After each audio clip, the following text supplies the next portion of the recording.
Today, Black Shalom L'Chaim, purified drinking water. They got it is up there. Shouts out to the 12 tribes. Support the people, not the cause, man. Now, first of all, I want to apologize for my visual absence, and I want to call this more of my from the stadium play. Okay, as you see, I'm not present, but we still getting into information. So these next few videos are gonna be like this from a stadium stands perspective, meaning I will be taking a visual absence for the next 10 videos, maybe 12 videos, could be more, but I'll see you guys soon, and as always, support the people, not the cause, man. And anyway, yeah, you're gonna hear the same audio for each one of those videos too. So if you click the last video, you heard this, and if you click the next video, you're gonna hear the same thing. But this is how we do it from a stadium stance. But yeah, just to keep it up to date, we're gonna be talking about Enoch and all kind of stuff, from Enoch to Jacob to the TNK. Another thing on top of another thing. What I mean by stadium stance is, I have my left fields and I have my right fields.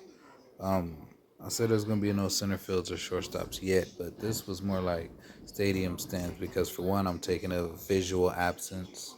I'm like out there in the crowd on this one, and for two, it's kind of like me sitting back. I'm not pushing this, trying to convert, or like I said, or do anything other than provide information. So that's what I mean by stadium stands. I'm gonna take a back seat on this one and watch the game. Okay. If that makes any sense to you. Wish y'all could see me do this when I do this. Cue that music I like. As long as I can buy them both cheap, yeah. American privilege, yeah. Keeps blurring my vision. Inherited sickness, American privilege. Isaiah 53 has somehow been hidden, forbidden, or banned by the rabbis. This lesson is dedicated to the memories of my parents, my father and teacher, Avram Shmuel ben Simcha Bunim, and my mother and teacher, Chana bat Shimon. There are videos circulating on YouTube by groups like One for Israel Ministries and the Yeshua Project that make the claim and attempt to demonstrate that Isaiah chapter 53 has somehow been declared forbidden to read by the rabbis. The premise behind these videos is that Isaiah 53 is such an obvious reference to Jesus that the rabbis had to declare it a no-go zone so that Jews wouldn't convert to Christianity en masse. Many have written how good lies have an element of truth to them. Perhaps the most famous is Mark Twain, who declared that there are three types of lies: lies, damn lies, and statistics. In his book, Dmuyot B'Tanach L'Oram Shel Chazal, Rabbi A.M. Goten discusses how the study of the prophets and writings, what we call Nach, has largely been abandoned. And I can relate from personal experience that many very religious Jews have very limited knowledge of Nach. And indeed, the study of Nach in some ultra-religious circles has all but been relegated to women. Fact. Many yeshivot limit the study of Nach, the prophets and the writings. Now, I'm unable to put an exact date on when this phenomenon began, but it's been the case since some time in the 19th century. This is that element of truth in the lie that the rabbis forbade the study of this or indeed any other chapter in the Tanakh, because somehow it's some kind of obvious reference, it has some Christological meaning. No, what actually happened is this. Many yeshivot, schools of Torah learning in the Ashkenazic world, that's the world of European Jewry, geared their curriculums more towards Talmudic study.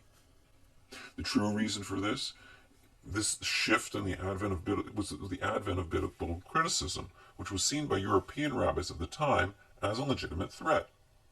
And indeed, there was no such shift in the Sephardic and Yemenite communities. In addition, were this chapter to have been hidden because the rabbis were afraid that the Jews would convert to Christianity en masse, the shift in learning would have occurred nearly 2 millennia earlier. The rabbis would certainly not have waited until the 19th century. Fact.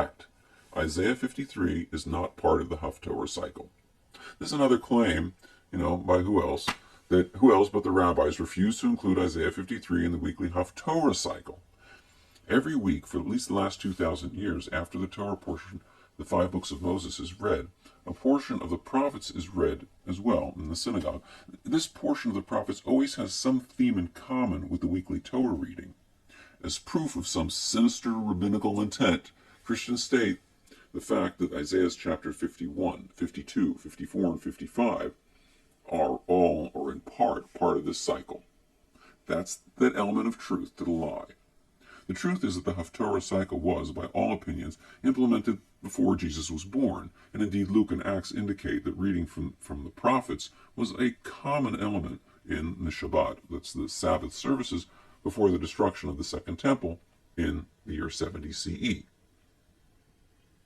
The Purloined Letter is a well-known short story by Edgar Allan Poe. In it, a letter containing embarrassing information is stolen by an unscrupulous politician. The Paris police chief, well known for his thoroughness and investigative prowess, is unable to locate the letter, which is known to be in the politician's possession.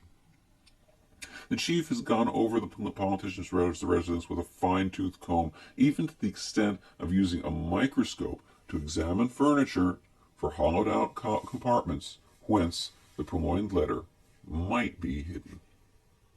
In the end, though, Poe's protagonist is able to locate the letter for the police chief. It had been torn and dirtied and kept in plain view as the best means of hiding it. Outside of destroying all copies of a given book, there are basically 2 ways of hiding a biblical chapter. One is to stop reading it, and the other is to manipulate it. Indeed, if anyone has hidden Isaiah 53, identified Isaiah 53 as a proof text. As we will see in my future videos, this chapter has been ripped out of context, key words have been mistranslated, and esoteric meanings have been given to verses where no such meanings are evident in the text's simple meaning.